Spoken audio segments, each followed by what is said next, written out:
भाइयों बहनों, ओम नमः शिवाय। आज अपन अध्यात्म के क्षेत्र में, जिसको पूरा भारत जानता है, और इनकी विचारधारा को और इनके मंत्र को पूरे विश्व में स्वामी प्रभुपाद जी के द्वारा जो है वो फैलाया गया। ये गौड़ीय वैष्णव संप्रदाय के प्रवर्तक थे स्वामी चैतन्य महाप्रभु। इनकी कुंडली का जब अपन अध्ययन करते हैं तो लग्न का स्वामी शुक्र जो है मेष राशि में बैठा है और इनकी जन्म राशि सिंह है। शुक्र की दृष्टि लग्न के ऊपर है। साथ में अपन कहेंगे कि गुरु की दृष्टि शुक्र के ऊपर है और इस कारण से इनका वर्ण जो है वो गौर वर्ण के होते हैं। इसलिए इनका ऐसा कहते हैं कि गौर वर्ण होने के कारण से इनको गौरांग भी कहते हैं। कहते हैं कि ये अपने माता के गर्भ में 13 महीने तक, सामान्यतः माँ की गर्भावस्था 9 महीने रहती है, 8, 8.5, किसी की कम ज्यादा होती है, ये 13 महीने थे। फिर अपन देखते हैं कि आगे देखते हैं कि इनका जब जन्म हुआ था, आप यहां पर देख सकते हो कि चंद्र और सूर्य जो है एक दूसरे के अपोजिट है, और चंद्र और सूर्य जब अपोजिट होते हैं तो उस दिन होती है पूर्णिमा। और जब चंद्र और सूर्य के साथ में राहु और केतु होते हैं तो उस समय होता है चंद्र ग्रहण। तो कहते हैं कि चंद्र ग्रहण के दिन फाल्गुन शुक्ल पूर्णिमा यानी होली के दिन इनका जो है जन्म हुआ था। महाप्रभु जी का जन्म फाल्गुन शुक्ल पूर्णिमा होली के दिन जो है इनका जन्म हुआ था, और वो भी चंद्र ग्रहण के दिन, पूर्णिमा के दिन। सामान्य ऐसा कहा जाता है, ज्योतिषियों के द्वारा कई बार कहा जाता है कि काल सर्प योग, ग्रहण योग, चांडाल योग, वो योग, ऐसे योग बनते तो व्यक्ति तकलीफ में पड़ता है, वो उठता है। लेकिन कई बार दूसरे योग जब अच्छे बन जाते हैं तो मैंने ऐसे कई बार देखते हैं कि खराब योग वाले भी व्यक्ति, दूसरे योग अच्छे होने के कारण से खराब योगों का प्रभाव कम हो जाता है और ऐसे व्यक्ति दुनिया में नाम कर जाते हैं। कई व्यक्तियों की कुंडली में काल सर्प योग है और उन्होंने नाम किया है दुनिया में, जैसे मुरारी बापू, ऐसे कई और भी है।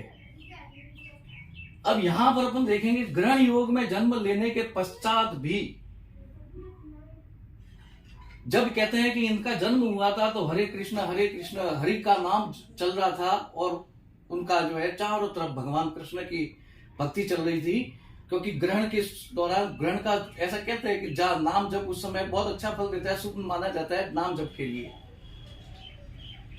अब यहां पर अपन कहेंगे कि दाम्पत्य स्थान का स्वामी मंगल उच्च का होके बैठा है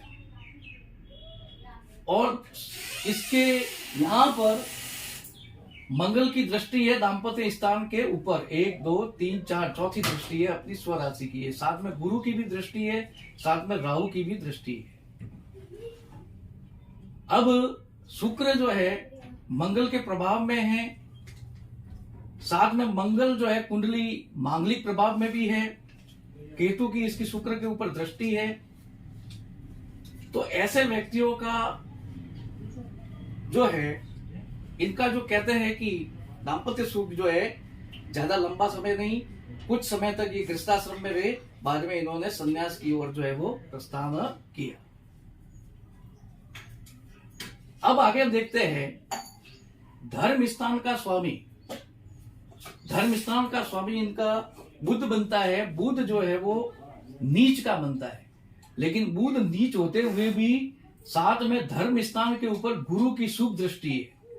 और साथ में अपन देखेंगे कि यहां पर अपन देखेंगे कि मंगल जो है वो उच्च का होके बैठा है।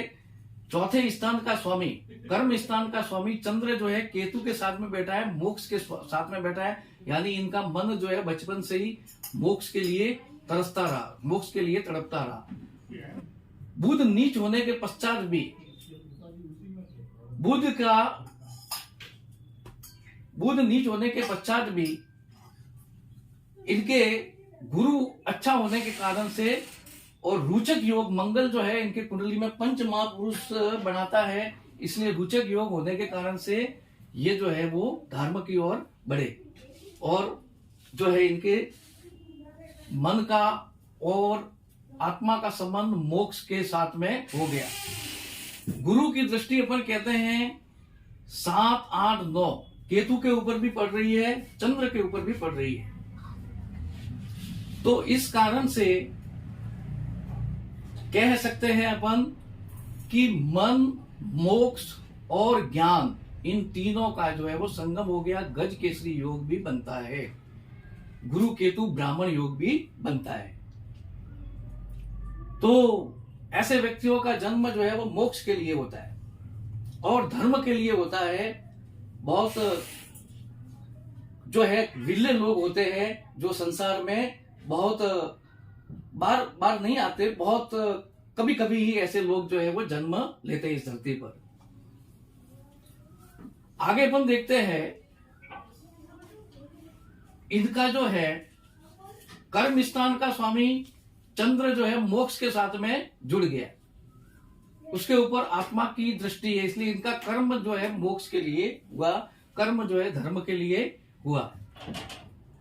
फिर जो है अपन देखते हैं कि यहां पर मंगल जो है दाम्पत्य स्थान का भी स्वामी है, साथ साथ में अपन देखेंगे कि मंगल द्वितीय भाव का भी स्वामी है।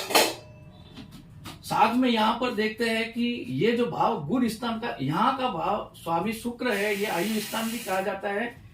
यहां पर चंद्र कुंडली के हिसाब से देखें, अगर चंद्र कुंडली के हिसाब से देखें तो धर्म स्थान का स्वामी मंगल छठे भाव में, पाप ग्रह छठे भाव में बहुत प्रबल होते हैं, इसलिए सीधी सी बात है कि धर्म भाव इनमें बहुत बढ़ रहा है। और मोक्ष भाव का स्वामी जो है चंद्र है और उसकी मोक्ष के कारक चंद्र के साथ में युति हो गई, इसलिए अपन कह सकते हैं कि चंद्र कुंडली के अंदर भी इनके धर्म भाव में वृद्धि हो रही है, क्योंकि धर्म भाव का स्वामी बहुत उच्च का होकर बैठा है और मोक्ष की भी क्या हो रही है, वृद्धि हो रही है। इस कुंडली के हिसाब से भी चैतन्य महाप्रभु जी की चंद्र कुंडली के भी अनुसार।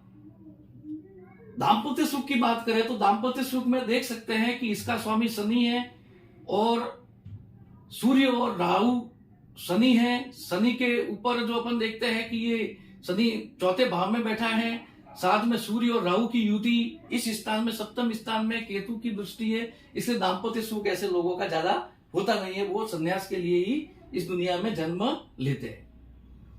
आयु स्थान का स्वामी शुक्र है जो केंद्र में होकर बैठा है। आयुष्य का कारक शनि जो है वो द्वितीय स्थान में ज्यादा इतना अच्छा नहीं माना जाता है और आयुष्य स्थान के ऊपर 1, 2 मंगल की चौथी, ये शुक्र के ऊपर चौथी दृष्टि है, साथ में केतु की भी दृष्टि है, मंगल और केतु की दृष्टि, और साथ में शनि की आयुष्य के स्थान के ऊपर दृष्टि। इस कारण से ये आयु को छीन करते हैं, आयु को कम करते हैं। और यहां पर भी देखेंगे तो चंद्र कुंडली में आयु स्थान में नीच का होके बैठा है बुध, और आयु स्थान का स्वामी गुरु जो है वो पंचम भाव में है, लेकिन आयुष्य का कारक शनि यहां पर भी इतनी अच्छी स्थिति में नहीं है। तो अपन कह सकते हैं कि यहां पर भी आयुष्य का कारक ये इधर बैठा है नवंबर, तो इनका जो आयुष्य कहते हैं कि ये 47-48 साल की उम्र में इन्होंने समाधि ली। वास्तव में आयुष्य इनका ज्यादा नहीं होने का कारण नहीं, मतलब ऐसे लोगों को इच्छा मृत्यु का वरदान होता है। भगवान की प्रेरणा से, भगवान की कृपा से ऐसे लोग इच्छा मृत्यु का वरदान जो है वो प्राप्त करते हैं। तो ऐसा कहा जाता है कि इन्होंने 47-48 साल की उम्र में जो है समाधि ले ली थी, भगवान कृष्ण के अंदर ये लीन हो गई, इनकी आत्मा जो है लीन हो गई और सदैव सदैव के लिए मोक्ष को प्राप्त कर दी इन आत्मा ने, और वैकुंठ लोक में इनकी आत्मा जो है वो चली गई। महाप्रभु जी को भगवान कृष्ण का अवतार भी माना जाता है।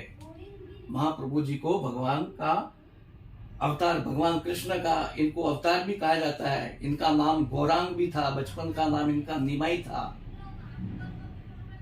इनके माता पिता भी बहुत धार्मिक स्वभाव के थे। अब आगे अपन कहेंगे कि यहां पर जो ये भाव है चतुर्थ भाव, इसमें मंगल उच्च का होके बैठा है, रोचक योग पैदा कर रहा है। यहां पर भी इस भाव का स्वामी मंगल केंद्र में होके बैठा है। मंगल और शनि के बीच में परिवर्तन योग है, मंगल और शनि के बीच में। इस कारण से दोनों की स्थिति परिवर्तन योग से अच्छी हो जाती है। इस कारण जनता जनार्दन का भाव, और ऐसे लोगों को सब सुख मिलता है, लेकिन मकान वाहन का सुख ऐसे लोगों को मिलेगा, लेकिन ऐसे लोग भगवान की भक्ति में इतने डूब जाते हैं कि सब सुखों को त्याग देते हैं, क्योंकि उनको परम आनंद भगवान की भक्ति में जो मिलता है उसके आगे सब सुख जो है वो फीके हो जाते हैं। यहां पर हम देखते हैं कि मंगल जो है उच्च का होकर के बैठा है, और मंगल और शनि के बीच में परिवर्तन योग है, जनता जनार्दन का भाव है। तो जनता जनार्दन का भाव भी इनके अंदर प्रबल हो जाता है। इसलिए कहते हैं कि इनसे जनता इतनी प्रभावित होती थी कि जनता इनके साथ में भगवान कृष्ण की भक्ति में जब ये कीर्तन करते थे, नाचते थे, भगवान कृष्ण की भक्ति में पूरी तरह से लीन हो जाते थे। इन्होंने कहते हैं कि बचपन में एक बार जगन्नाथपुरी गए और वहां पर जो है ये भगवान के आगे समाधि में डूब गए थे, बचपन में मूर्छित हो गए थे। बाद में थोड़ी देर बाद में इनको होश आया तो भगवान कृष्ण की समाधि में डूब गए थे। तो जनता भी इनके साथ में, जनता भी ऐसे लोगों से बहुत प्रभावित होती है, क्योंकि चतुर्थ भाव प्रबल है और जनता प्रभावित होती है। कहते हैं कि जब ये कीर्तन करते थे, भगवान कृष्ण की भक्ति में लीन होकर के जब ये नृत्य करते थे, तो लोग भी इनके साथ में क्या नाचते थे, जो जंतु होते थे, जो ना समझ अपन कहते हैं, प्राणी होते हैं, जो जंतु होते हैं, वो भी इनके साथ में नृत्य करते थे और वो भी भाव विभोर होकर के नाचते थे। तो आज मैंने ऐसे महापुरुष की कुंडली का अध्ययन जो है आप सभी को बताया। आप, आशा है कि आप इस वीडियो को ज्यादा से ज्यादा सब्सक्राइब करेंगे, इस वीडियो को ज्यादा से ज्यादा कमेंट करेंगे, शेयर करेंगे, और जो है औरों से आप सब्सक्राइब करवाए हैं, ताकि आने वाले वीडियो का जो है नोटिफिकेशन आपको जल्दी से जल्दी मिले। इन्होंने ही इस मंत्र का हरे राम हरे राम राम राम हरे हरे, हरे कृष्ण कृष्ण कृष्ण हरे हरे, इन्होंने इस मंत्र को जो है वो दिया था। और इसी मंत्र को स्वामी प्रभुपाद ने पूरे विश्व में जो है इस्कॉन के माध्यम से फैला दिया। तो हरे कृष्ण ओम नमः शिवाय, ओम नमः शिवाय। धन्यवाद।